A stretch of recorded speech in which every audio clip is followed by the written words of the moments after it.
Okay, we're here.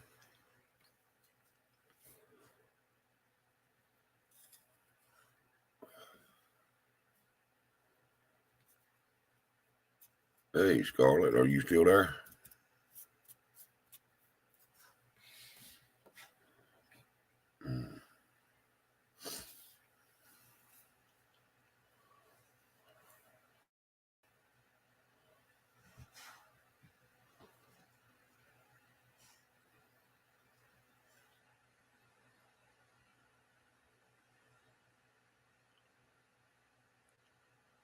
Well, hey, Dean. Hey, Scarlett. How y'all doing? Dean's on lunch break. Hey, Sean, what's happening, man?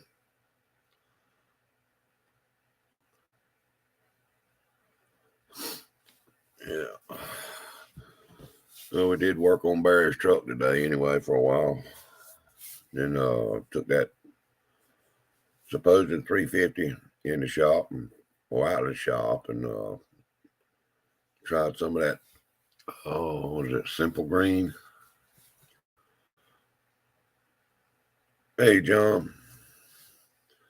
And Simple Green, that wouldn't touch the grease on that thing. So I went to the store and got some oven cleaner. And oven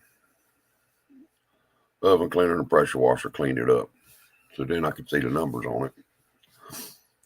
And actually, it's a high output 305, but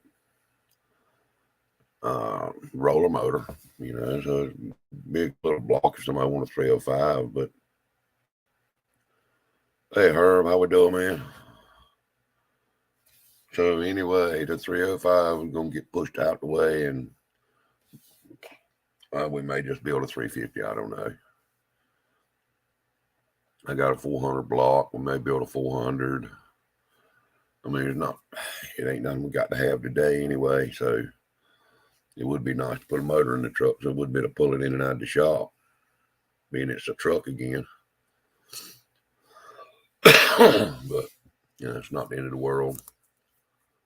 So, hey, Andy, how we doing, brother? So that's the plan anyway, is stick that old 305 back together and take it back over to my neighbor, I guess. Do whatever he wants to do with it. He was actually talking about putting maybe, hey, Mopar, how we doing, brother? He's talking about putting it on the run stand and turn a bunch of nitrous to it and see how much it could take before it's scattered. So that sounds like a plan to me. So maybe we'll do that. I don't know. I don't want the 305. I've give away I don't know how many of them things to the scrap man. And it runs good. It's a good running little motor. It's just, afraid with that 4-wheel drive truck, 36-inch tall tires on it. Yeah, Andy, that's why he was talking. He said that would make a good video. Just keep spraying it until see how much it can handle. So we may do that. I don't know. But so that may be what we do. But that 305 would probably be fine. Truck with standard tires on it and all, but he's gonna have 30s, 36s or 35s on it. Play with a 427. That's a possibility. Throw a set of junk heads on it and send her to the moon. I'm game, Andy. I'm really game. As far as I'm concerned, it's a piece of junk.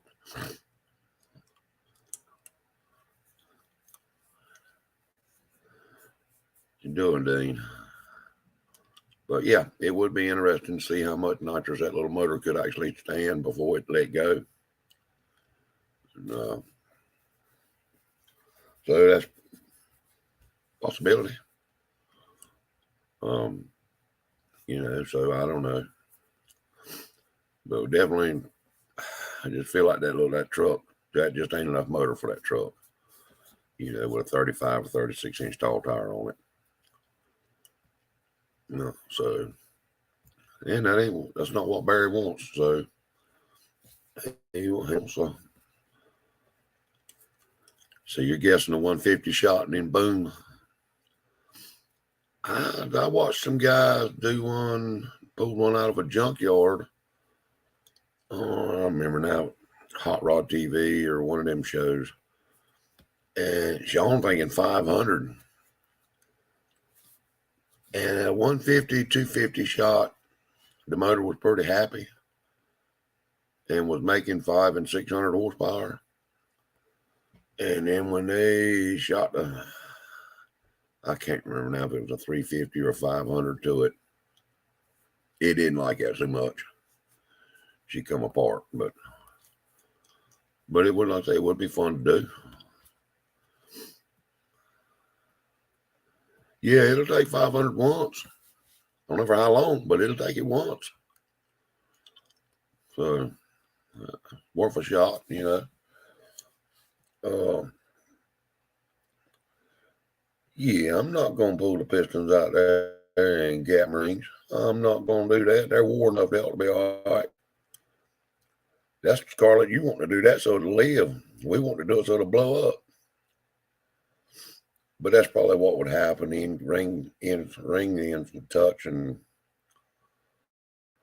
you know, and it would go south then. Yeah, but they say a 305 will actually handle a 250 shot multiple times. 150, 200 all day, every day. They said they couldn't get anywhere. Oh yeah, Sean, it's going to scatter when it does it. All right, Dean's out to lunch. Yeah. Yeah, that would be interesting to set up. Put it on a run stand, but I don't know, 3 or 4 cameras around the thing and just send it. Next delivery in 24 minutes. Yeah, and see what it'll do. How long it can stand it anyway. But I don't know. We got a 350 at my buddy's house. Hey, Mr. Lewis, how we doing, brother? We actually took it out of a boat. A guy had a, I don't know, runabout boat and had a 305 in it and blew it up.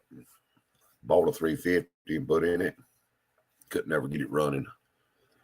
So they give the boat away, and we brought it up here and took the sawzall, cut the whole stern of the boat out, and stuck the motor on the run stand. Shoot, I don't know, an hour or so, I had the thing running. Hey, JB, how you doing, brother? So it was fish. I think it was one of them Jasper engines, I think is what it was. I can't remember now, but it was a big company remanned the motor. So we got that at Jeremy's shop. Beautiful camp out bottom of helium.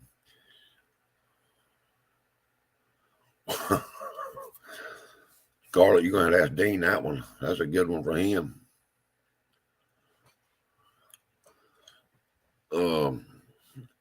Yeah, I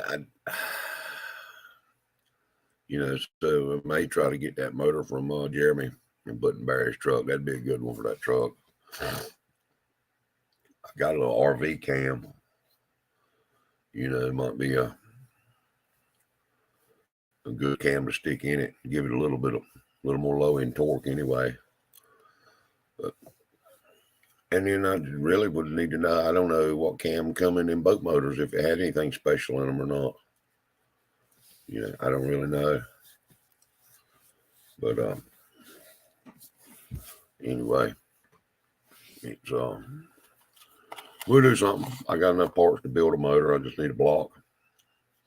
They'll build a 355 anyway. But we may go that way. Yeah, I mean, you know, it's not a race truck or a hot rod. It's going to be pretty much just a daily driver. Sunday go to meeting truck, whatever you want to call it. So you know, a lot of big power. Nah, he don't need all that. So, but he does want to be able to pass a car, you know, if he wants to. Yeah, I'll go with that, Andy. Somewhere in that neighborhood.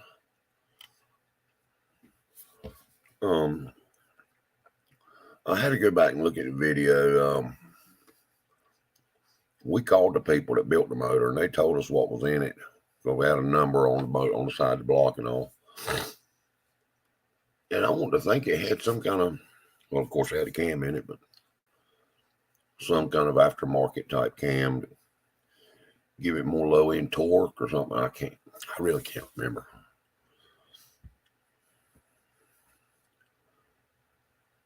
JB, you can come get that little 305 right now, brother. 305 roller motor. I'll stick an intake on it. I just pulled out the blast cabinet and paint it for you. We'll get it running on the run stand, and when you go home with it, it's running. How about that one? There's two $700 sitting here. Take them both with you. I can't make it any easier than that for you.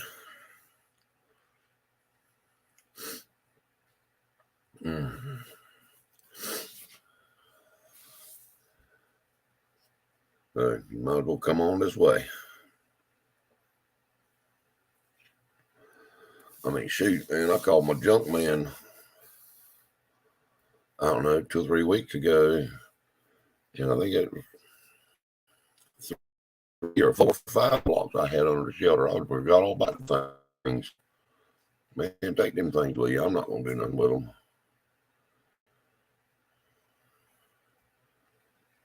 There you go. But there's some 60 over 305 pistons out there and 305 cranks, which, you know, I could use them in a 350 or something, but I got 3 or 4 of them sitting around too. I don't need any more. No, junk man don't really want the 305. He just wanted to wait. That's all he wanted. So, you know, I mean, you can't, I don't know about anywhere else, but around here, you can't hardly give a 305 away.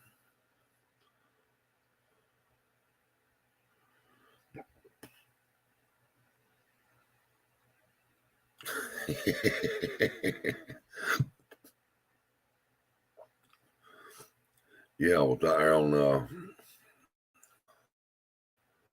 shops, wire in the body bolts on the grinder for the Barry's truck. Daggone wire brush on the bitch grinder, snatched one of them body bolts out of my hand, sucked it up in the grinder and spit it out and peeled the hide off the top of my arm for about 5 inches.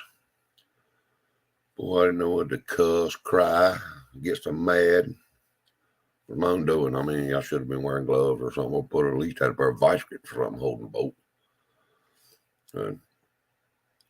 Didn't work out too good. But that's okay.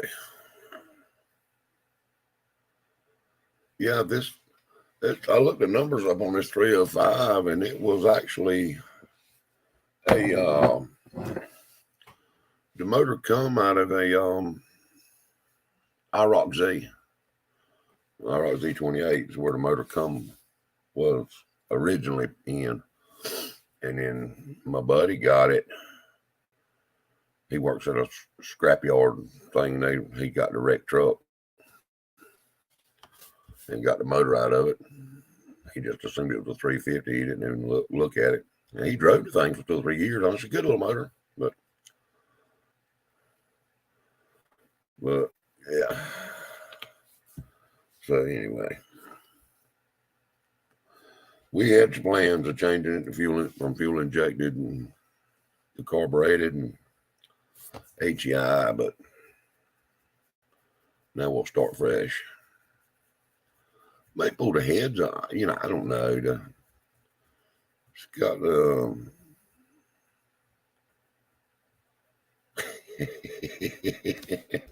Dean, you ain't right in the head. The 307. I've had several of them over the years too. That was my first V8 actually, Sean. That 307 was in a 66 Impala Super Sport. That was my first car that I drove on the highway when I got my license. Thought it was fast till I went to the drag strip, and I think it run 15s in the quarter, something like that. Shit, I need to Fred Flintstone that thing. But yeah, them little 307s, they were good little motors. They just didn't make a whole lot of power. You had one in a Nova, you were probably 500-600 pounds lighter than that Impala Super Sport was.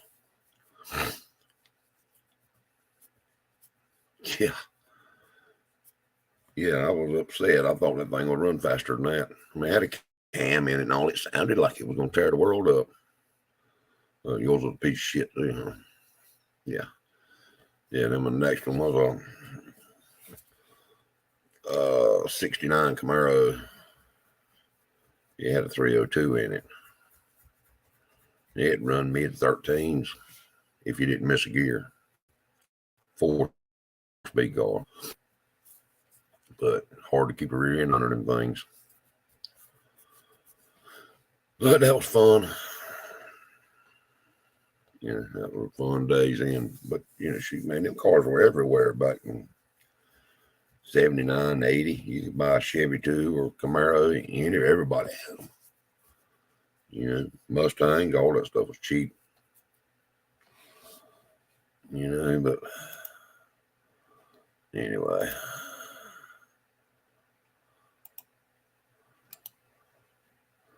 It's some join in there. Yeah, it was a 69 302, Andy. Sure was. Metallic blue with a white interior. And we took had a Muncie in it. I don't remember now which Muncie in it, but it was a aluminum Muncie.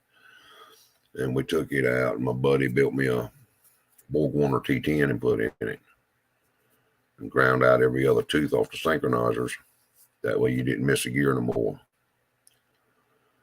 Now, if you take either and bore them 60 over and throw a decent cam, stroke them, they do pretty good. They do, JB. But if I'm going to do all that, I can build a stroke of 350.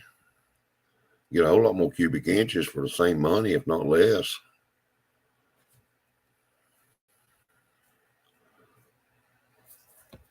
So anyway. Well, Andy, that was a fun car. I drove 2 years in high school. And we street raced just about every morning before school. A bunch of the boys had one of them had a 73 or 74 Charger. The one like Daisy Duke drove, whatever year that was, I don't know. Big block. One of my buddies had a 69 Chevelle, 68, 69 Chevelle, 396 car. There used to be a bunch of fast cars in school when I was in school. For the times, for high school kids, they were fast. Like the LT1 350, too good. Oh, hey, I never messed with the LT1 stuff. A whole lot about it. I always wanted to run a blower on something. I had never had one, or a big old supercharger or something. They look cool as hell and they sound good. JB over there with that little S10, he got me wanting a damn supercharger on something. Oh, yeah, Andy, we used to run them every morning, buddy. Sean, the 69, I don't remember, was it 68 didn't have side marker lights and 69 did, or 69 didn't and 68 did. That's about the only difference in them, I think. I can't remember. But yeah, they were always pretty cars to me. Prettier than the 70 to 72s. The 70, 71, 72s to me, they got big and bulky looking. I'd much rather had well, really and truly, a 66 or 67 would have been my favorite.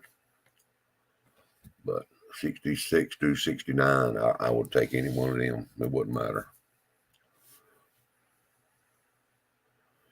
Yeah, Dean, JB starts a whole lot of mess now. It's got me wanting a damn supercharger. A solid roller 350 LT1, nothing wrong with that. No, sir.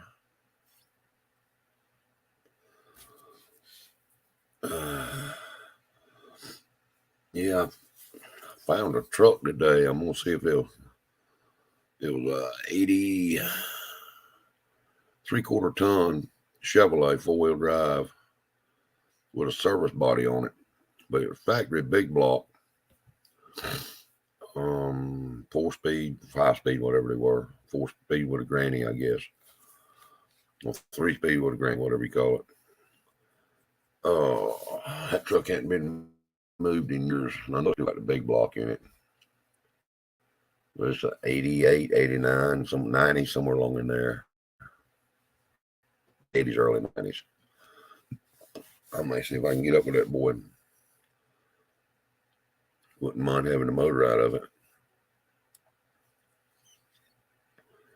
No idea what I'd do with it, but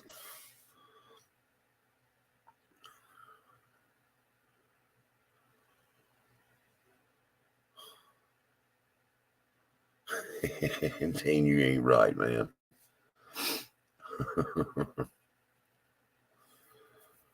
But yeah, I've never messed with big blocks. The 70 Z28s were solid roller motors. Might have been. I never had one of those. And the first Camaro I had was 69. Then I went to 68. Then a 69 again, and a 68 drag car. I've had 4 or 5 of the Camaros. There's a couple 74s and 89s, those different ones. I don't even really call them Camaros.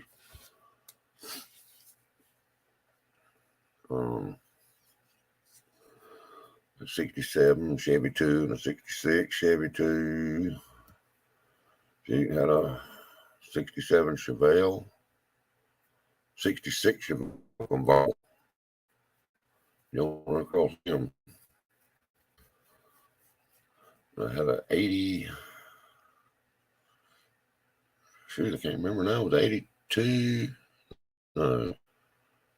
Yeah, 82, I believe it was.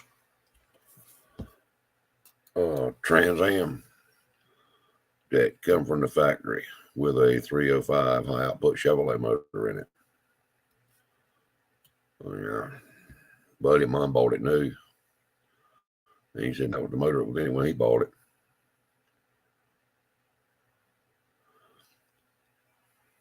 You doing it good, JB. You stirred up mess, got me wanting a daggone supercharger or a blower on something now. So yeah, that's what you're doing.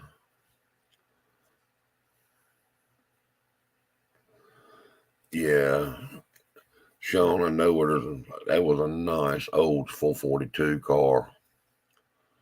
I tried to buy that thing. And, they were going to fix it up. They were always going to fix it up. And it wound up sitting right there and rusting to the ground.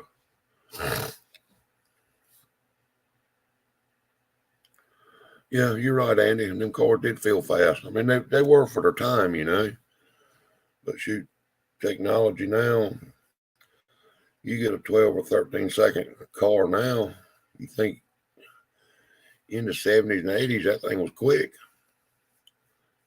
Shoot, a daggone car right off the showroom floor do that now.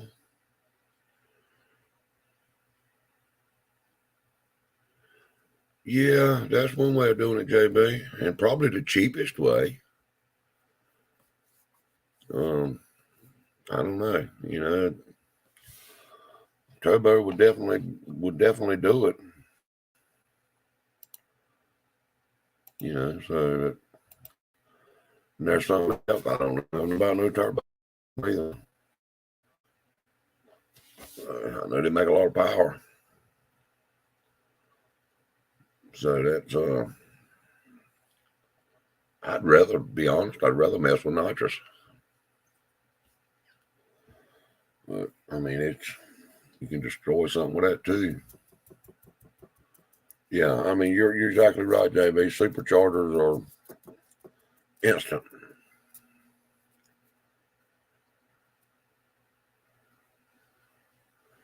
Yeah, I mean, Andy, that happens here so many times. And I live so close to the coast. Hurricanes, flooding places. It's nothing right here where I'm at. It doesn't happen, but a mile up the road at a rental property, we've got I've seen 4 foot of water in the yard from flooding from hurricanes.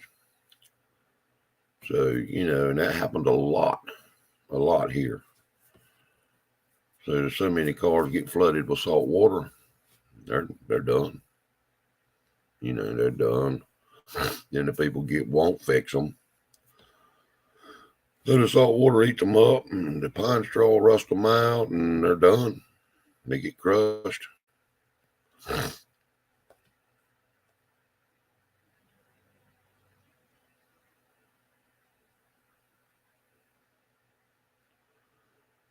Well, now that, JB, I don't know. I couldn't answer that one.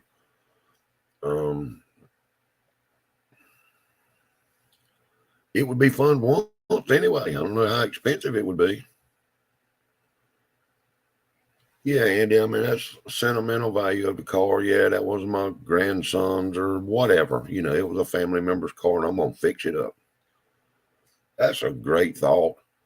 But they know realistically they're not. Or somebody else might could. Yeah,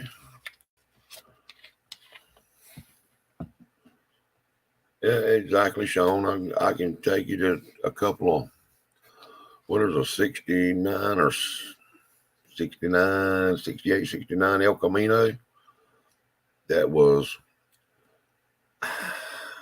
blasted, dipped. I really don't know what they done to it because it was pure bare metal from top to bottom, inside out, and have let it sit right under pine trees for probably 10 years.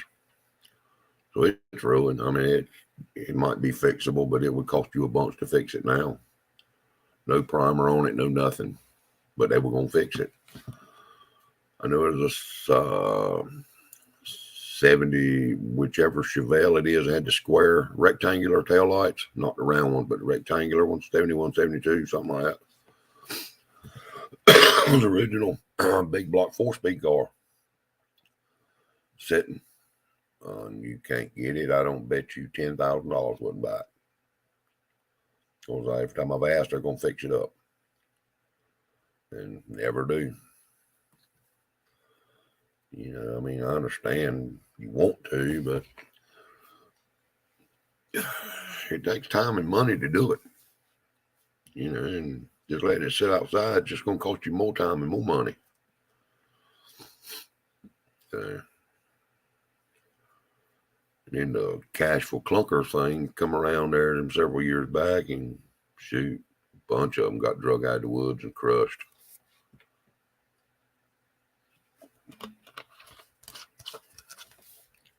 I mean, the same people that's got that 70, 71 Chevelle, whatever it is,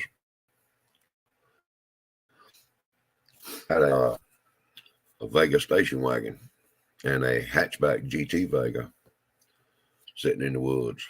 Hey, Jake, how we doing? You're right, it's all about it, but I tried to buy the 2 Vegas. Nope, we're going to fix them. And they're still in the woods right now, pine trees growing up through them.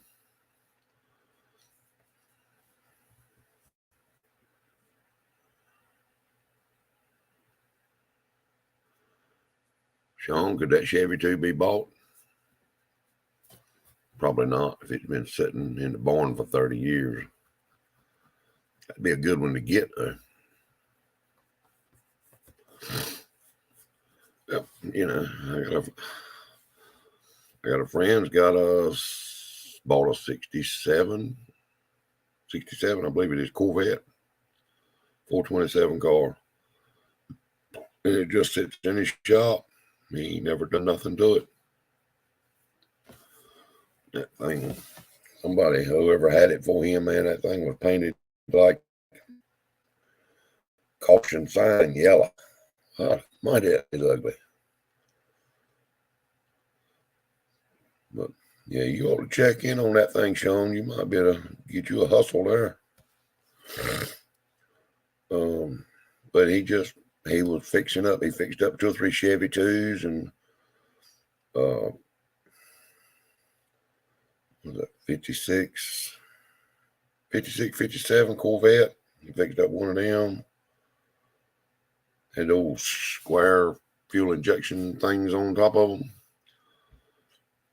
Fixed them up and drove them around for a little while, sold them. And now he's fixing a 62 409 car. Got it on the rotisserie now, doing all the body work on it.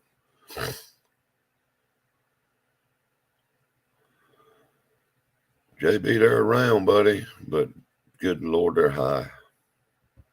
They are high dollars.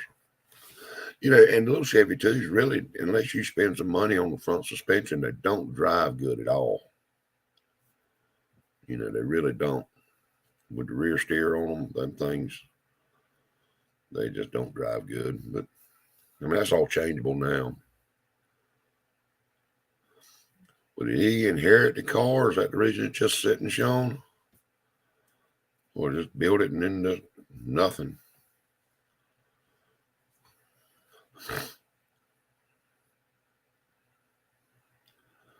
Yeah, I bet JB life got in the way of that one too, didn't it? Seems like it always does. Always something comes up. That's for sure.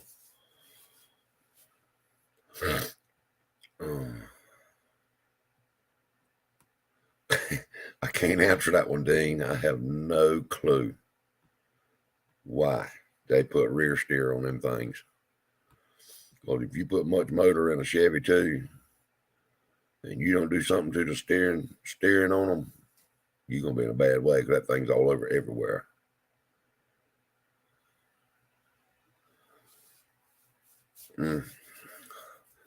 Maybe he's planning on that being a college fund for his kids or something, Sean. I don't know. Just evidently his wife don't like it neither. Oh, what? Yeah, been a long day. Would be fun if somebody didn't know what it was worth. You get it cheap. I think my buddy bought that Chevy 2 he got was an original 67 327 4-speed car. He bought it out of Alabama and got it brought up here.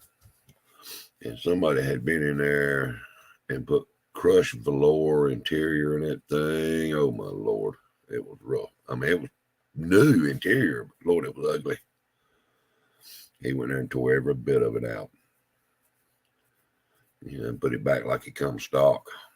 The guy had taken the bucket seats out of it and put a bench seat in it and put automatic floor shift in it.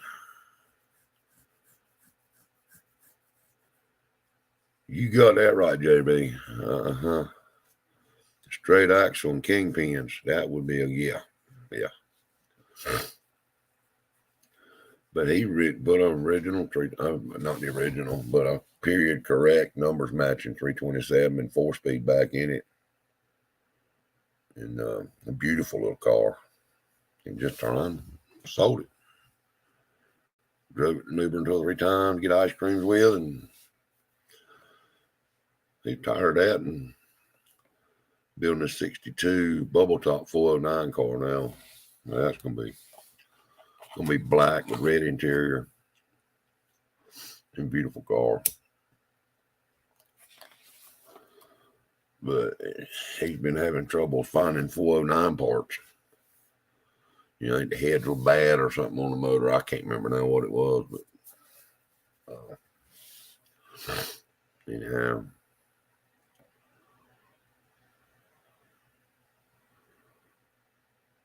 Yeah. Yeah, straight axle with leaf springs and throw that front end in the air about 8 or 10 inches higher than it's supposed to be. Yeah, make your old gasser out of that thing. They do. It drives rough. It'd be pretty though. But to me, the gassers are supposed to be like the old Willys cars or Tri-5s. You know, I never did like seeing a Chevy 2 or nothing like that as a gasser. It just didn't seem right. Yeah, Andy, that's what he's found out. And he's got connections all over the country where people he's built race motors for and different businesses he's worked with. Hey, CC, how we doing, brother?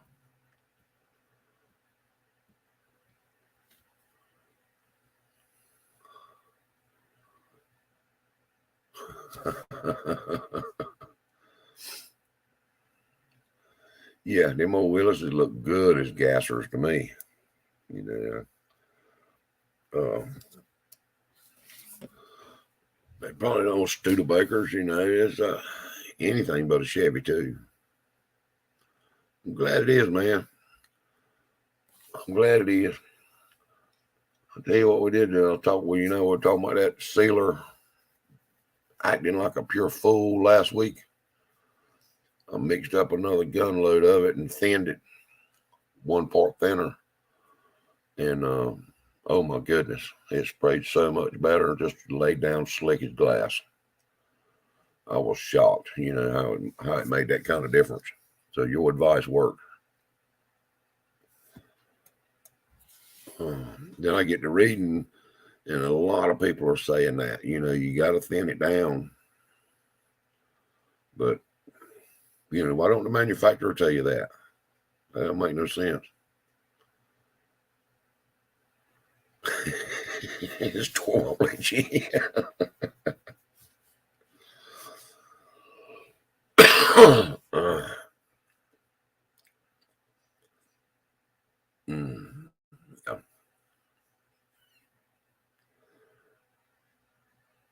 Oh, they can see you too good. That's what's wrong, Dean.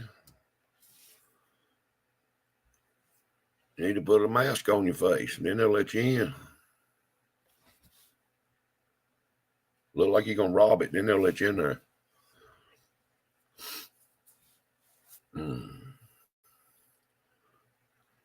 Hey, Bob, how we doing, man? But yeah, it's the old gasser look, man. I like that stuff. You know, that 4-speed, high winding small blocks. That was fun.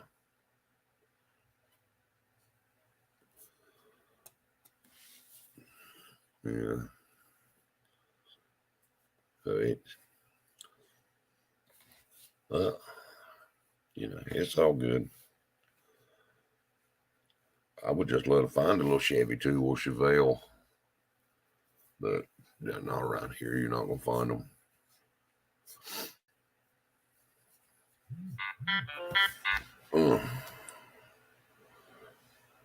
We'll see what happens.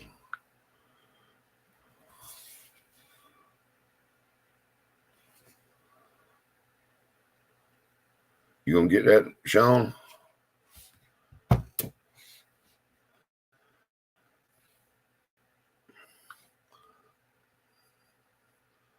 Yeah, that Nova is sharp, man.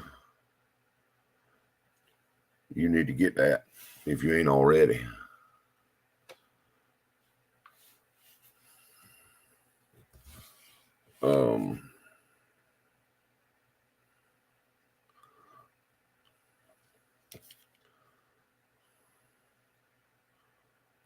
They're not going anywhere.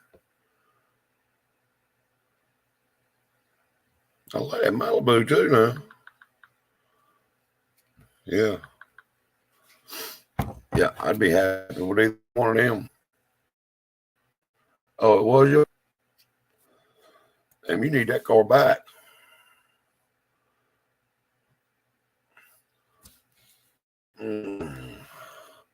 I'll try, Andy. I don't know if I can or not.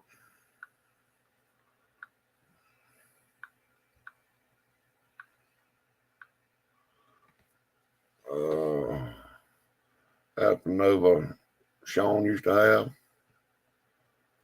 And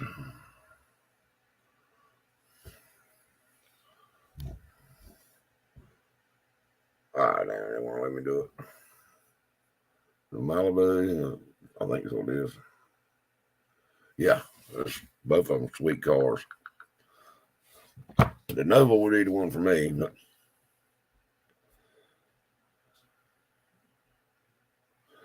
Oh, you're exactly right, CC.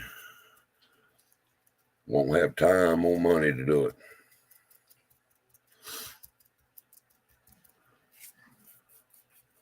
But they're just, I mean, you might find a Chevy too. Come off the drag strip, but that's going to be about the only way to find one. But then there's probably no VIN numbers or nothing on it.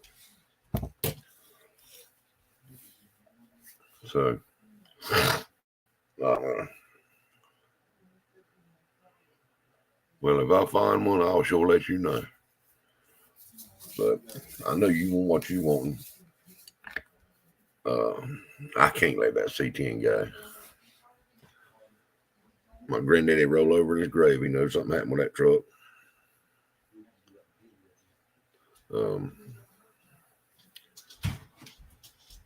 The 78 Malibu had a 468 in it. That little thing will be a handful in. So how'd you go from drag racing to round track racing? Hey, first responder, how we doing, man?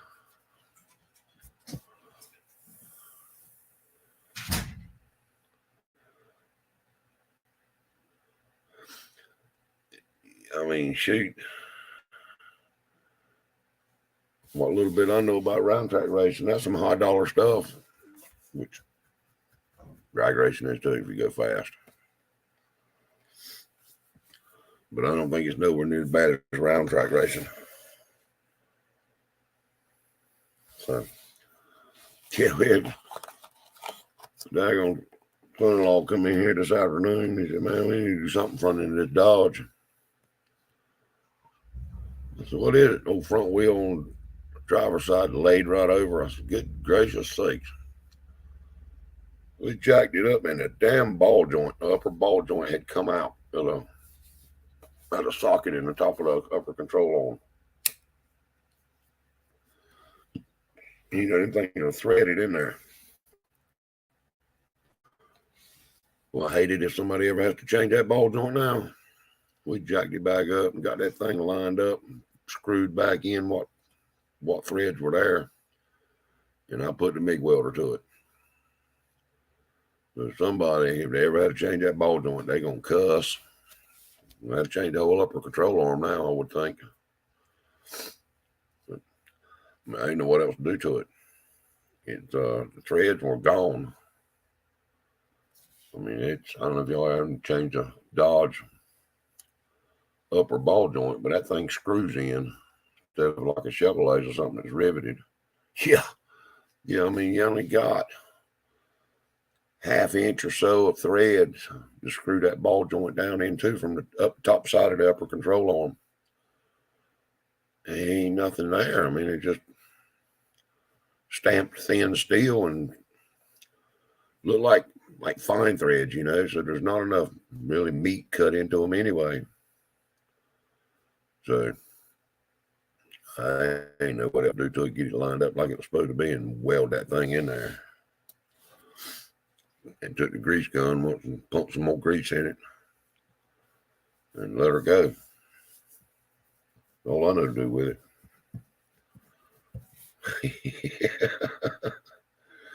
That's about the way I felt, Sean.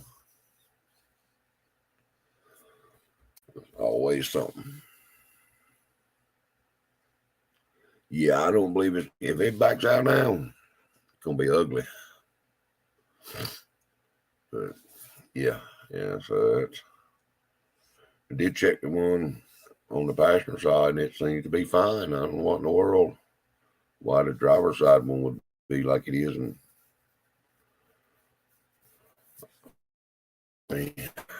I put new bones in it back when we got the truck.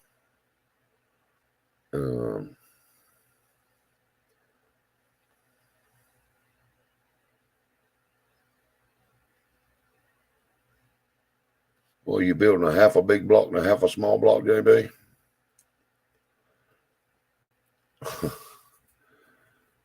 But yeah, I mean, the ball joint's screwed down in tight.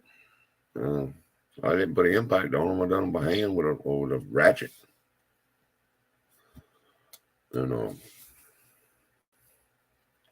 little cheater pipe, but the good and well I didn't strip them out. I don't think I did. But it don't matter. They're welded in now anyway. Well, that one is.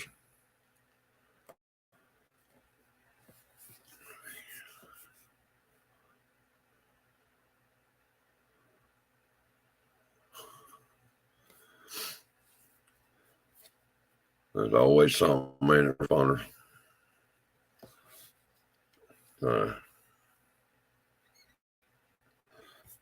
don't know. JB, when's the transmission going into S10 on the Blazer?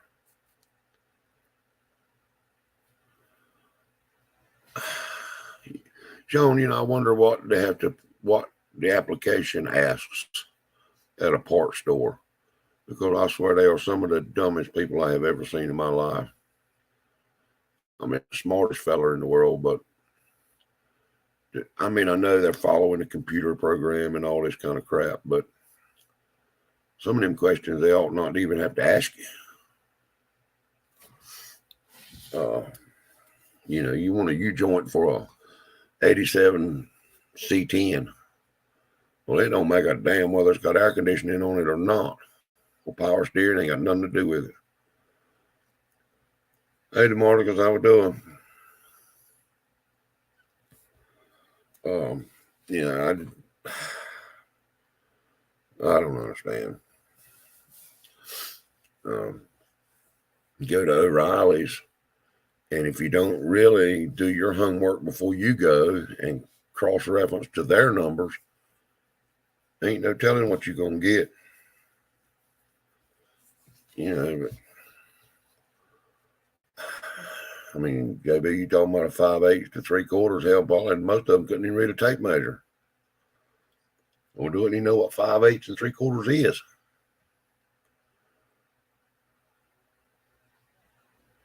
Exactly, Marcus. Exactly. I mean, that's what at O'Reilly's, I go behind the counter with them. Because if not, there ain't no damn telling what you're going to get.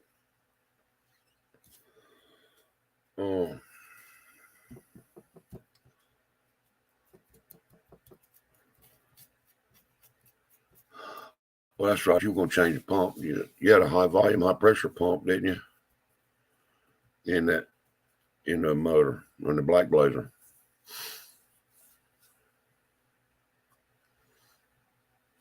Exactly, Lars. Yeah, Sean. I typically do, man. The 3/4, I think, is what's for the big blocks, if I remember right. Hey Tim, how we doing, man? Yeah, I may be wrong about that, but I was thinking the 3/4 hole. All right, Andy, we'll talk to you tomorrow, brother. I was thinking that the 3/4 hole was for a standard big block, but I may be wrong on that.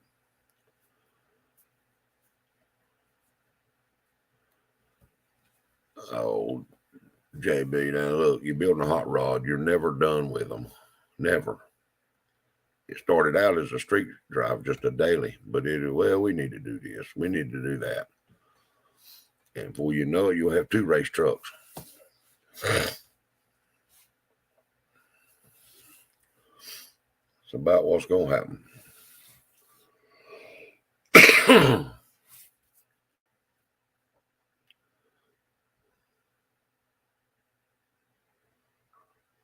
Vortec long block has 3/4 high volume oil pump pickup. Is that a standard deal, Andy, or is that something you put in it?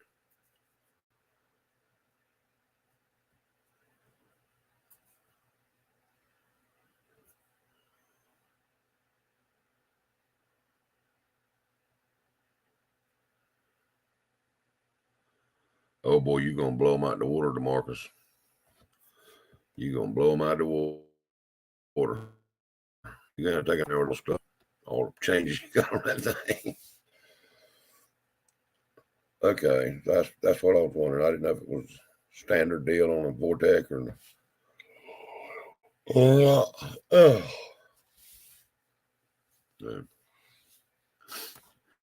Yeah, so just thinking about that daggone 305. I could pull it down, clean it up. That wouldn't be a bad little motor to put in a C10.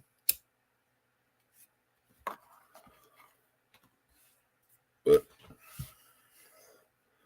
yeah, Sean, I normally buy the melting stuff is what I normally buy. Was it HV 55? I think is what it is. Maybe I can't remember the numbers.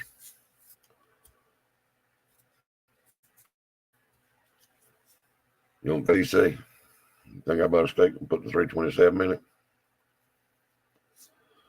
I mean, I might as well. I got it too. I mean, it's just going to be a little knock around truck. It's not going something to mess with. But I don't know.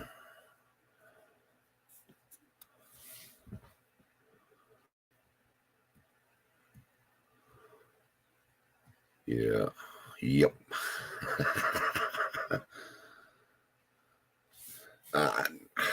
See, I'm with you. It really is. It's an insult. That just ruined that whole era of the truck putting a 305 in it.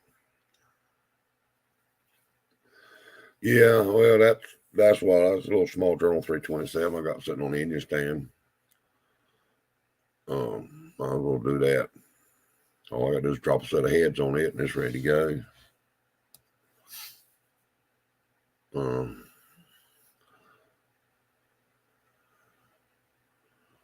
Well, that's what we were talking earlier to Marcus about taking a 305 and putting it on the run stand and start spraying nitrous to it and see how much it would take before it just exploded. You know.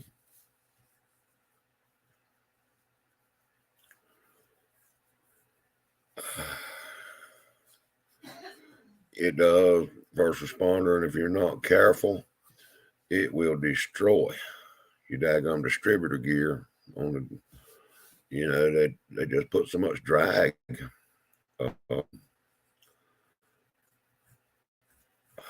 You start just blowing oil past everything. You know, so that, yeah, Marcus, that's what we're thinking anyway. We got another 305 to put in a K10 we're doing. Yeah, go out in the blaze of glory anyway, I'll see.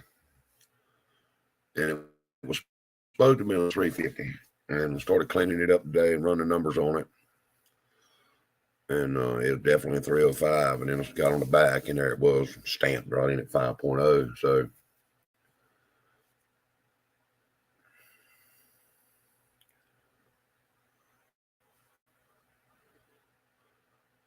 that's fine, JB. That's fine, brother. You know. Hey, so how we doing?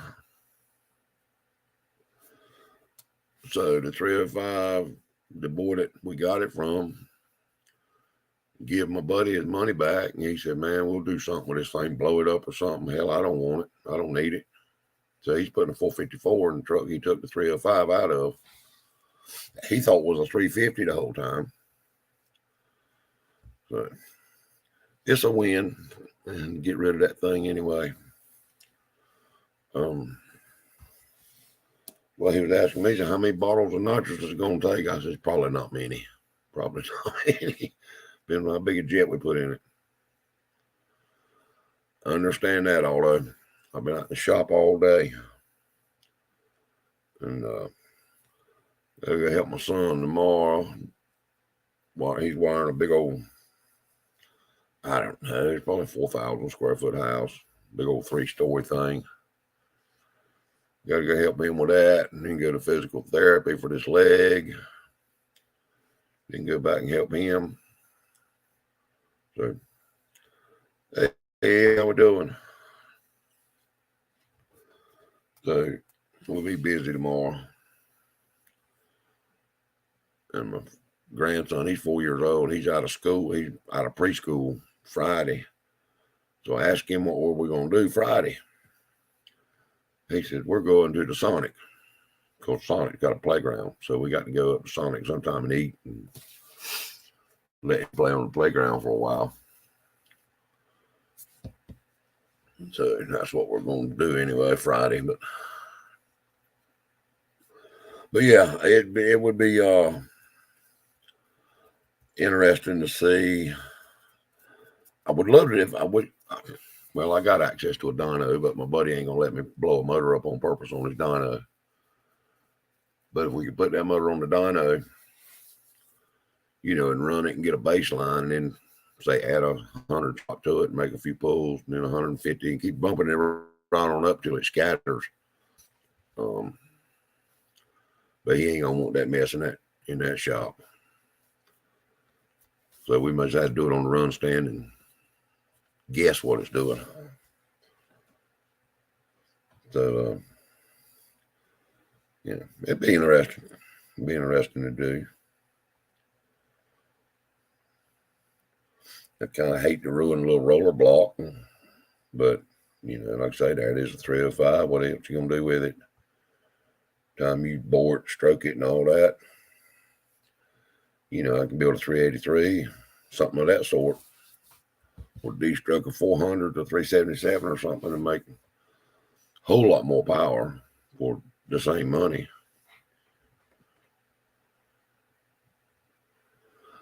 Because we were actually talking about strapping a daggum line right to the throat of the carburetor and just send it. Is what we were talking about doing. But he's got a plate too, so I don't know. We didn't get that far into it this afternoon.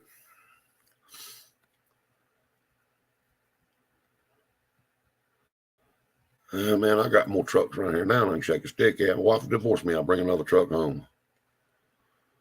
Shit, I got 1, 2, let's see. One, the red Z71, the 65, the 93, the 87, and I got a 90 at another place. So I got 6 trucks. I really don't need another one in this yard right now. Plus Barry's 2 trucks are here.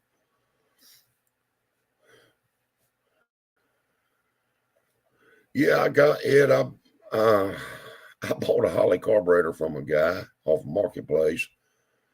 And he said, the only way you get the carburetor is you got to take this engine block too. So, okay. And it was a 305 short block. And it had 60 over flat tops in it. And I said, man, I don't want this thing. So I threw the block right away. I stopped at my buddy's scrap yard and dropped it off in the back of one of his old trucks. And just kept the carburetor. I had $50 in a whole mess and had a good carburetor out of it. But I never even thought about boring a 305 60 over. Till them pistons. I had never seen a 60 over 305. So what does that make? A 3? I don't know what it is. A 315 or 320, something like that.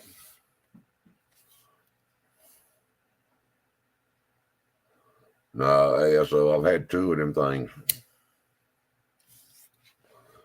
I had 2 Fords in my life.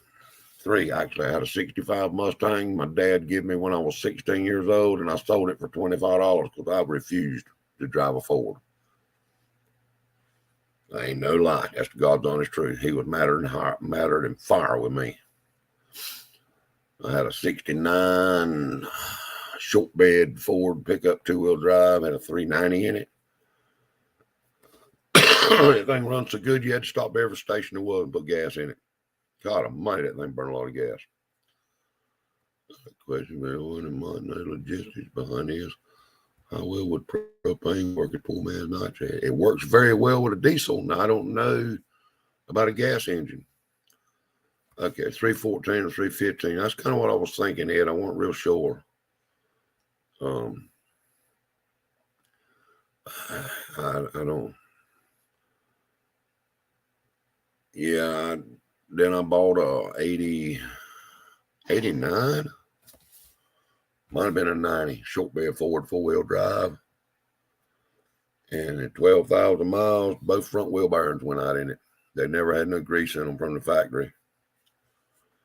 And I was done with a Ford after that. I tell you what, I wish they'd do though. I'm a diehard Chevrolet man, but if you can make a Chevrolet ride like a Ford, you'd be in the business. I mean, Fords definitely ride better than Chevrolets, but I can't sit in a Ford. It'll not run after a week. Never had one that worked.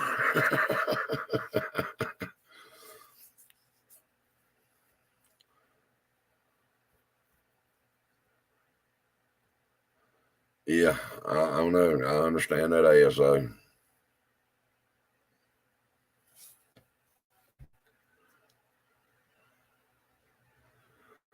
Yeah, that's kind of what we were talking. My buddies we're building a 86 K10. It's going to have 35, 36-inch tall tires on it and turbo 400 transmission.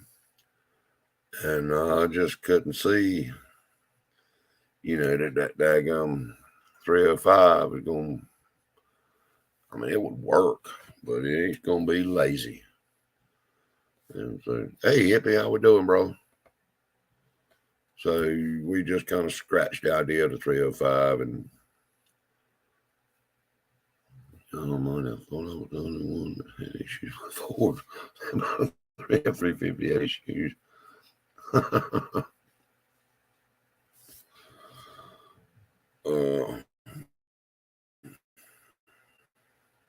Yeah.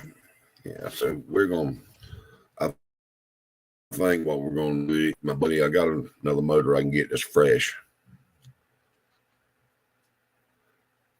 You put a 305 and a 400 in the same boat, Sean?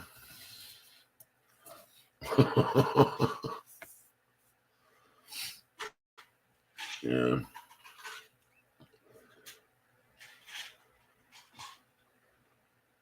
Yeah, I'll go with that, JB. I'll go with that.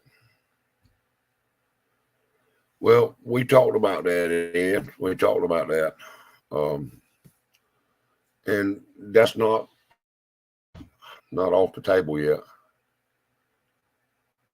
Yeah, Hippie, that's what we were talking about. It, trying to, that thing would need 538 or so in it probably to make that 305 happy. So I think what we're going to do is, I don't know, might just build a little 383 and put in it. That would, I mean, I got a 400 I could build, but he's had some bad issues. He's had bad luck with 400s. He really don't want one. So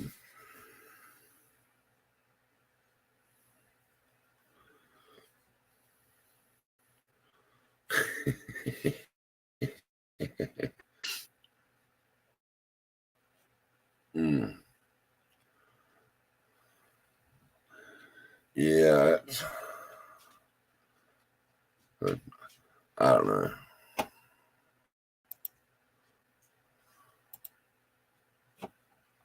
Why did it keep popping up there?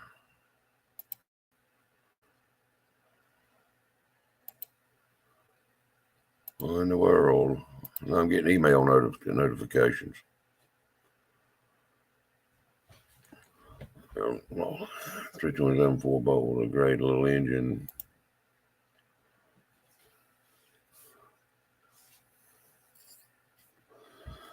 True, JB, but finding a 4-bolt main 327, especially in a small journal, is almost impossible. Yeah, I mean, that's right, hippie. For $1,500 or so, you can buy a 383 kit and have everything new. I mean, it's just going to be a daily driver anyway, so he'd be ahead of the game to do that.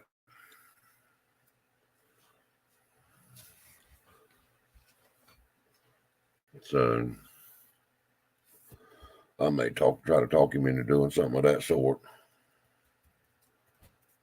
No, I think he'll be a lot happier.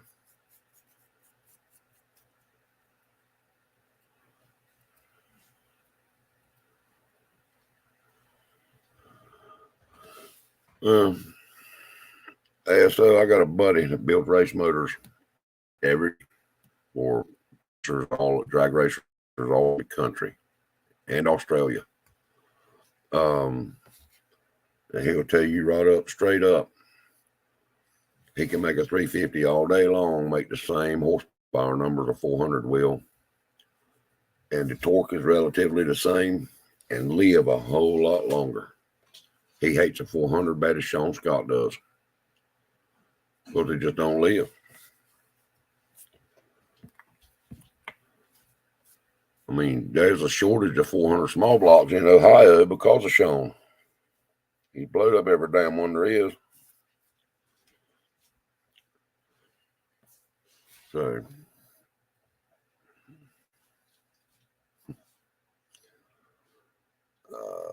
let me quit that jumping around. That went. Well, that's true, first responder. I mean, there's all kinds of options. You find a large journal 327 crank, 4-inch bore, and 327.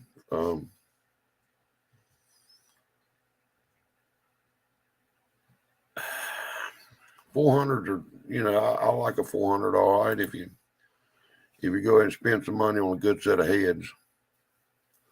But if you're going to try to run double humps or something like that on it, in my opinion, that's a 5,800, 6,000 RPM motor, and that's about it. They're out of breath. Oh, yeah, get you a roll of copper shim and start shimming them up. We have done that back in the day when we didn't have no money.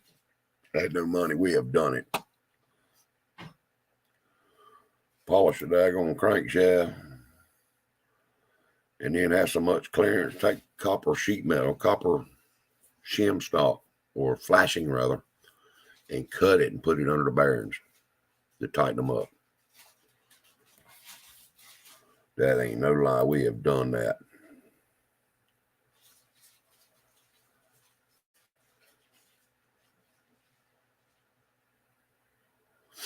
Yeah.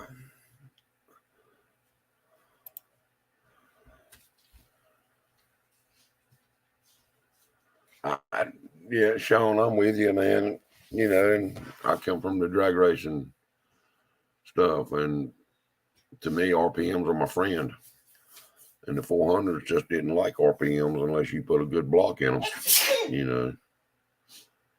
And my wife's over here allergic to me. She's sneezing. You go a good crank, good rods, and a good block. If you want to use it, in my mind, if you want to make over 500 horsepower, you better do something.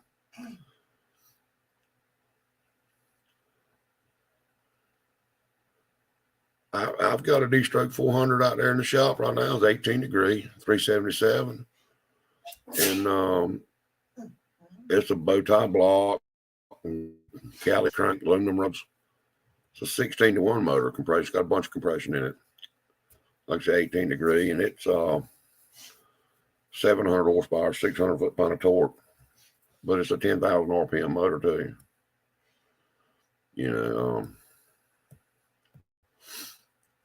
So but they're expensive to operate.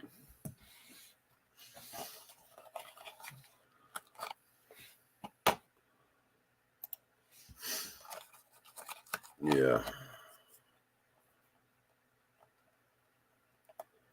Yeah, I mean, if I was going to go ahead and do with a dark block or something of that sort, I would definitely go with 415 or 421, 434 or something of that sort. Hey, Terry, how we doing? I mean, there's no replacement for displacement. So, hey, Buck, how we doing, man? I mean, but I just ain't never been a big block fan either. So, big inch, small blocks.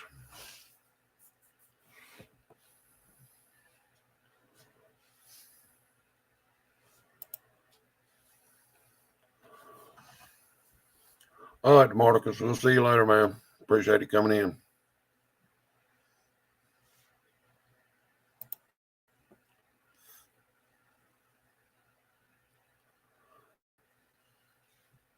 Yeah, the Mexican blocks, I think, were a lot higher in nickel. Is that right? They were just better blocks.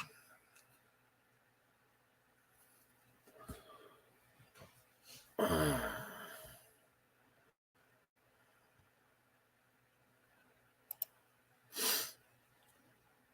don't know, Sean. I don't know what you done. You're still here. I still see you anyway. Yeah, in the 400, I definitely want a 2-bolt. 4-bolt, 400, nah, not too much. Exactly, first responder.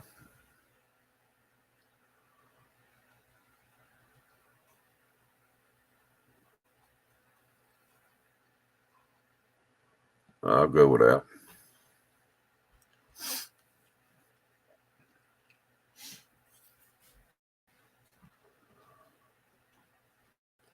Is that what they like so much about them? Yeah, I don't know, first responder, if that's any truth to that or not. That's just what I've always been told. I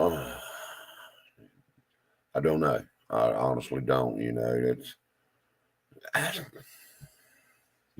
take it and run with it or chew it up and spit it out. I don't know if it's a valuable piece of information or not.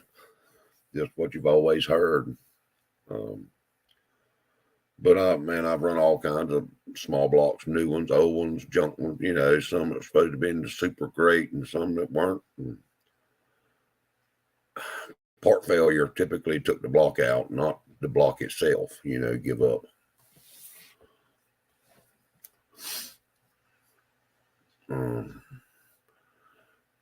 I think you need to spend money on bolts more so than aftermarket parts. You need to buy good bolts.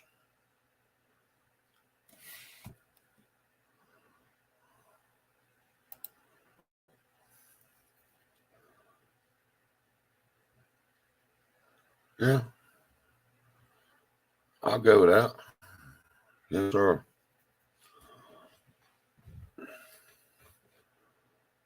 Hey, Renegade, how we doing? It's you always heard like the small block Chevrolet, the 010 blocks, 010 blocks, 010 blocks. That was the only block to have. Well, they were good blocks, no doubt, but you used to always think 010 block was a 4-bolt block. That's not. You never know. I got 2 or 3 of them out there. That's a couple of them 4-bolt, a couple of them 2-bolt. You always heard they were better metal in them, but I don't know that they are. I don't know. And I got enough stuff to put together a 355 or 358. I just take the block to Randy and get in the board. And a good steel crank out there that's Hadn't never been turned. It's in great shape. So I could use that. I could build him a nice 355 if that's what he wants. But then the time he pays for all the parts I got on the shelf, he could buy a stroker kit and 383 cubic inches. For basically the same money.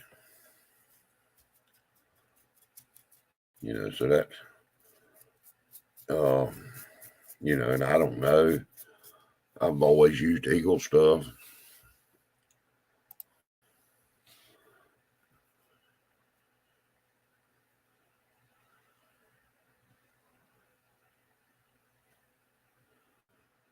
Yeah. I think so. First responder, I really do.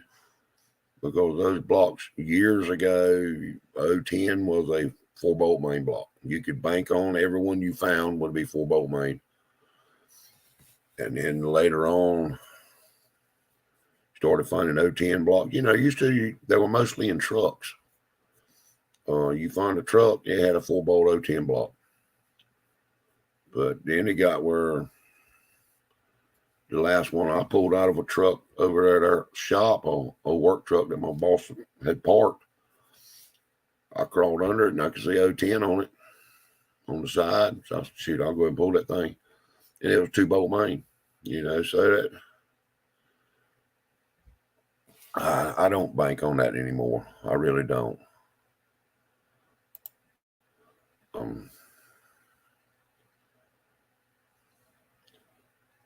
Man, I run a 010 block years ago drag racing. It was a 60 over 350 010. And had a rod decided it wanted to swap holes and messed the block up pretty bad. And my buddy, he got a boring bar and all that mess, and he put 8 sleeves in that block. He bored it out, put 8 sleeves, and we went back to 30 over and run that thing for years again, till I just sold the motor and moved up to 18-degree stuff. But yeah, I'm not scared to run a daggone sleeved block. We used to sleeve them things in a minute and then block fill them, or core fill them, whatever you want to call it, and drag race motors. Now, I've never run a core filled motor on the street, so I can't say.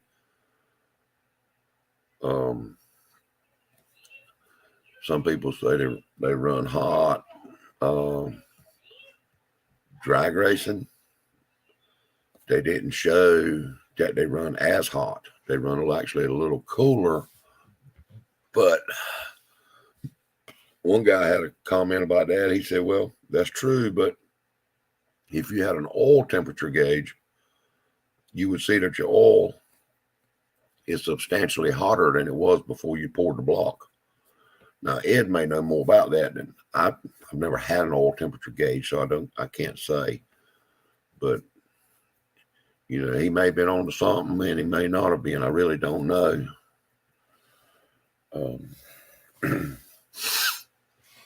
But like I say, that's.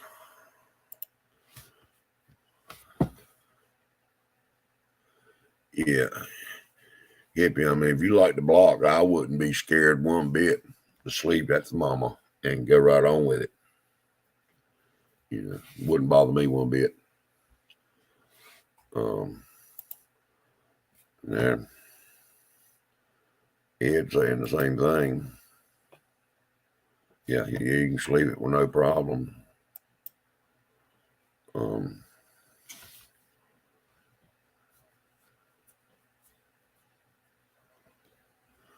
If it has an oil passage in the front under the intake, and 010, it is a 4-bolt, at least in my experience. Doesn't mean it is.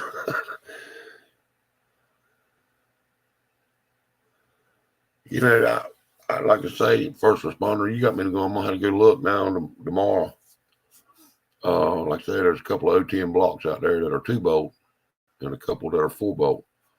I had to look and see if that oil passage is there. That may be something. I really don't know. Ugh.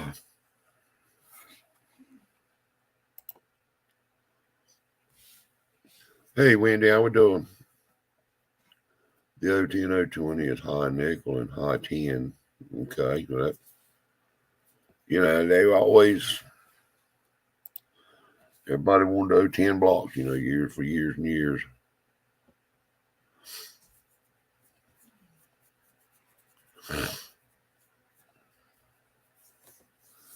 Yeah, I mean, I don't know. I really don't know what the right answer is.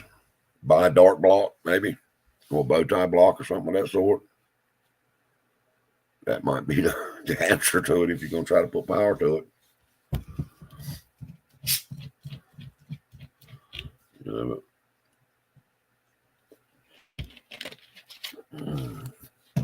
Hey, Jason, how we doing, man? I did watch most of your premiere a while ago. That's pretty good. Brought back a lot of memories of drag racing in the early 2000s.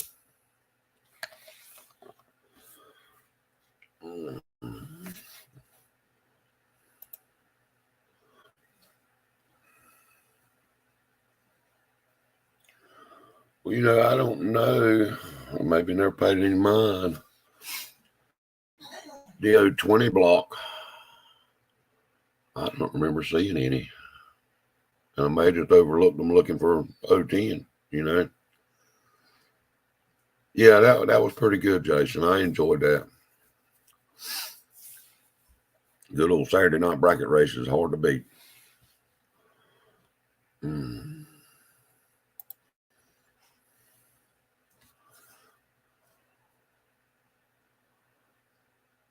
Yeah.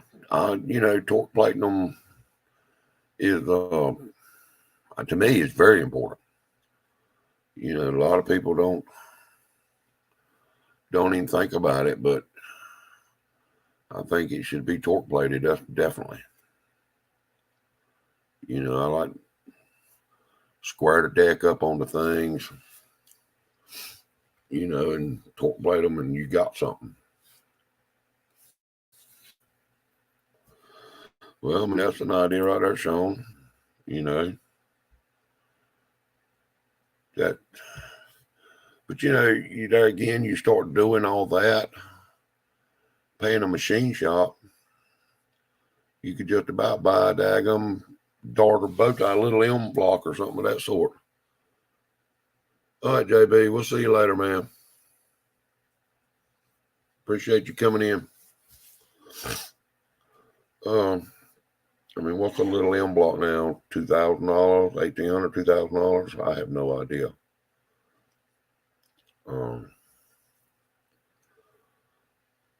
That would.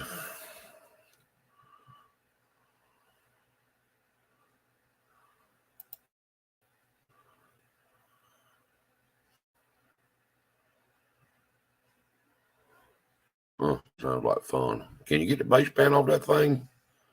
Or you got to lift the motor up?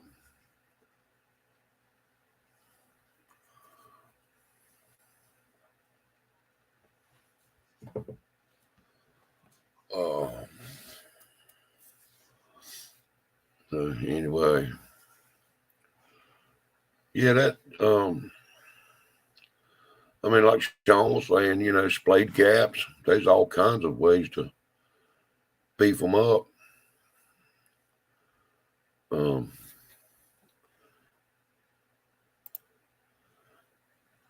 Yeah, I'm with you, Ed.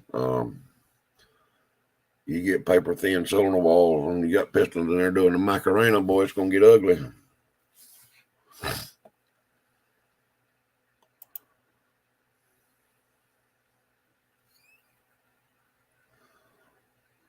Well, that's kind of what I was wondering, Hippie. At the end of the story, when you get ready to put the motor together, which did aftermarket block cost you more, or did doing a bunch of work to a 40-year-old engine block? I guess so. Okay. The 2350 for SHP. I mean, that's a lot of money, but shoot, by the time you take a block, vat it, clean it clean, bore it, true the deck up on it. Machine shop, they can't do all that for free. I mean, Ed can tell you it costs. I mean, and then I don't know. I'd rather have the aftermarket block if I'm gonna try to build any power.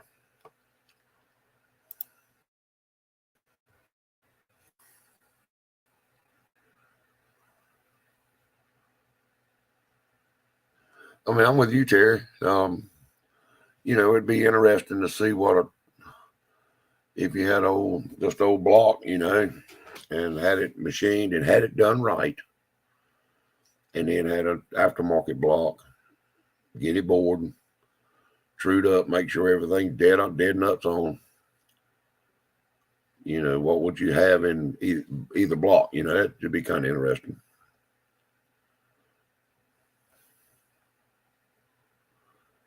$1,500 to have one line hung. Good God Almighty! I mean, I don't know. I've never had one line hung. That sounds mighty high to me.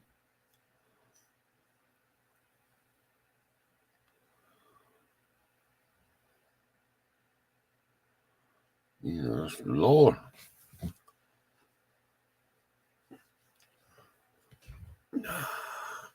I mean, you can get a couple $1,000 in this quick.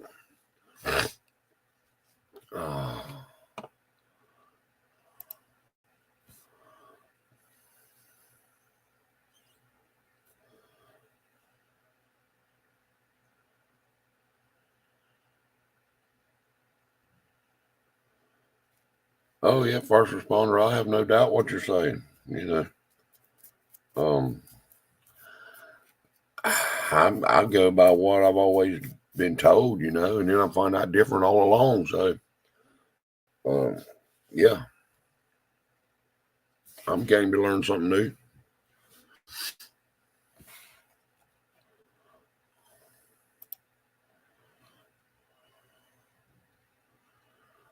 I hope he did first responder because I said, "Good gracious."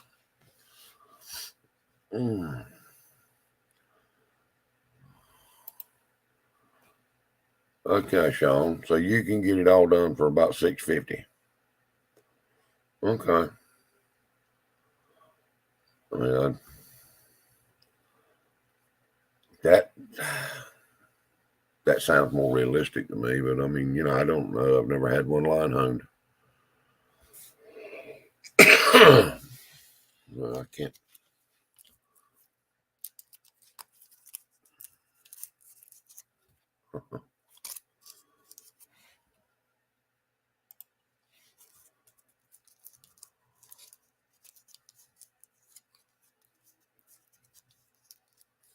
Okay, but that's ready to go. You've done it all. Yeah. Isn't that? I mean, that really don't sound bad. I mean, it sounds expensive, but once you think about what's been done,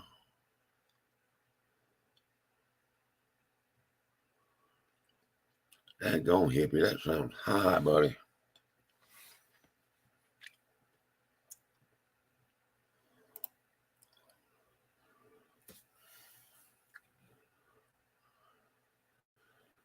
Oh, man, that is unreal.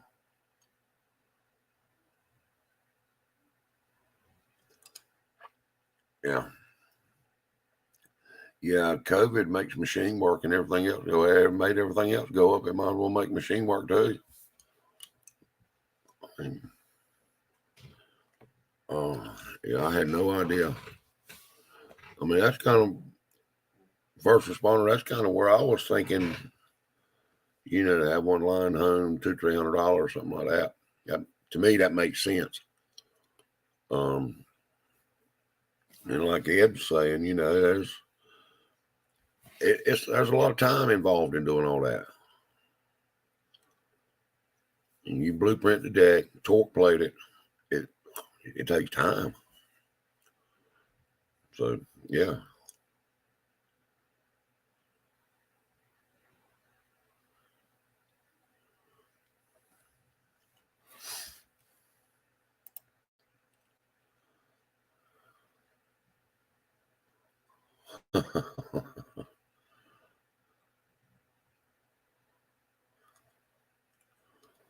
Okay.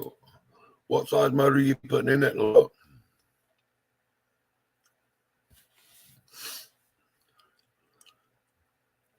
You know, the clearance and a crank. That is time consuming too.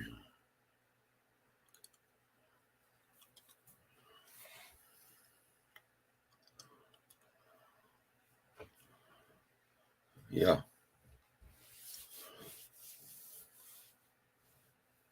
Hey, Big Block, how we doing, man? Yeah, we're doing good. Up there building motors.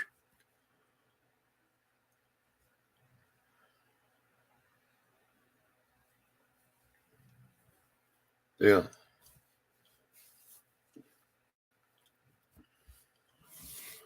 Yeah, that sounds, I swear, hippie, boy, they trying to break one off in him. Sure seems like.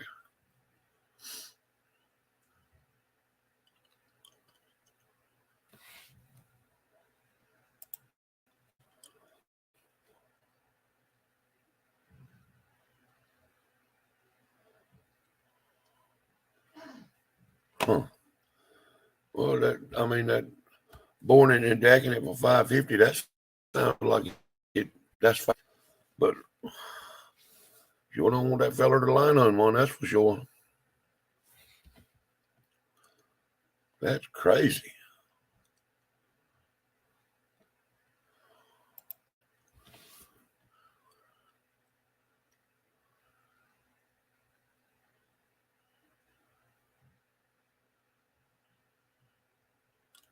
Hmm. Hell, I'd pay somebody $35 to knock the cam bearings in just so I ain't got to be aggravated with them. 25 for the freeze plugs. Shoot. I mean, that guy ain't making no money doing the cam bearings and freeze plugs. Now, you're saying he charged $45 to clean it. How does he clean it? Is he vatting it or pressure washing it? Well, how does he clean it? Well, that sounds cheap to clean one. You know, I didn't know if he's chemical dipping it or what they're doing.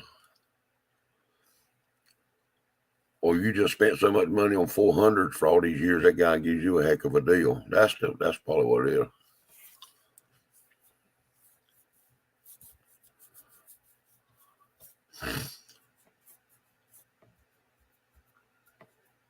Yeah, that's.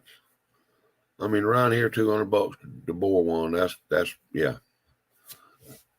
Squaring the deck up, $100. That's pretty cool. But that 45 to get it cleaned, that ain't happening around here. Shoot, no. I mean, they're talking normally $100, $150 to clean one. Hot tanking, okay.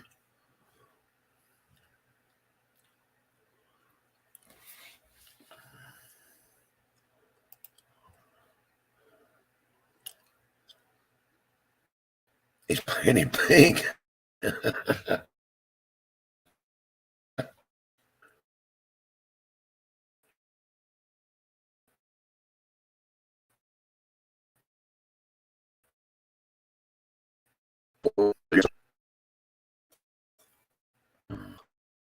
Huh.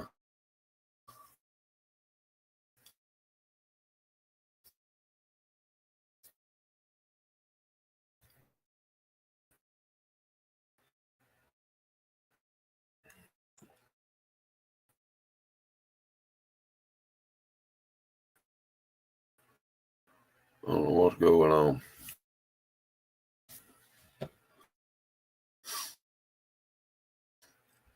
Crawl. I don't know what's going on with that.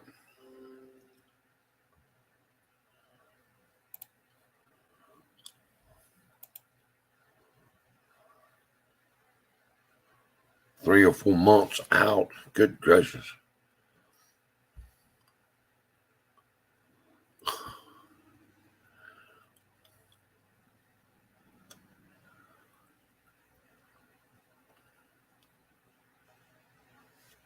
Yeah. Yeah. Yeah. I know. He always charged $10 a hole. He used to bore them and hone them.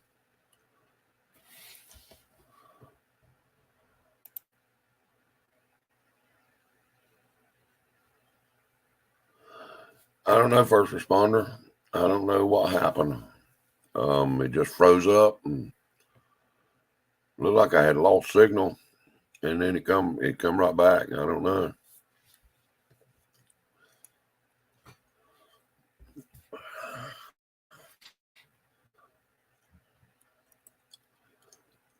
Three to 4 months out. I bet he is. I bet he is with that kind of price.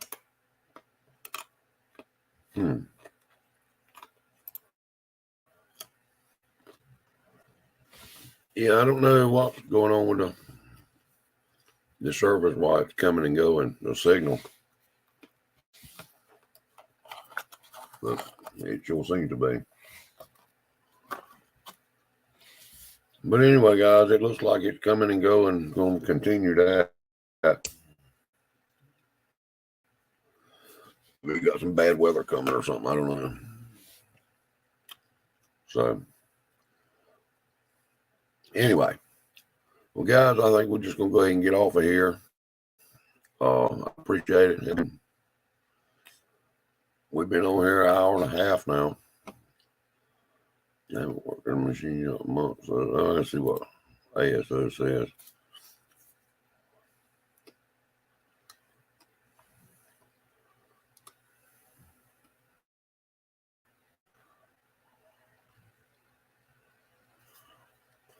Oh, I agree with you, ASO. I mean, it's heavy. Everything you mess with is heavy in there. You know, so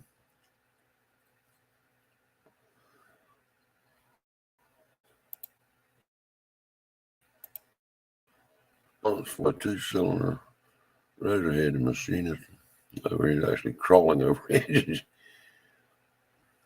14 months out. That is crazy. You know, that either he's super good or super cheap or super good and super cheap. I don't know. Sounds like he could go up on his price right much. Well, that much work he's got to do. Ugh. Yeah. Anyway, all right, guys. I think I'm going to get over here. This damn thing sitting there coming and going. So, enjoyed it. And I appreciate all you guys coming in. We'll see y'all next week. Have a good one.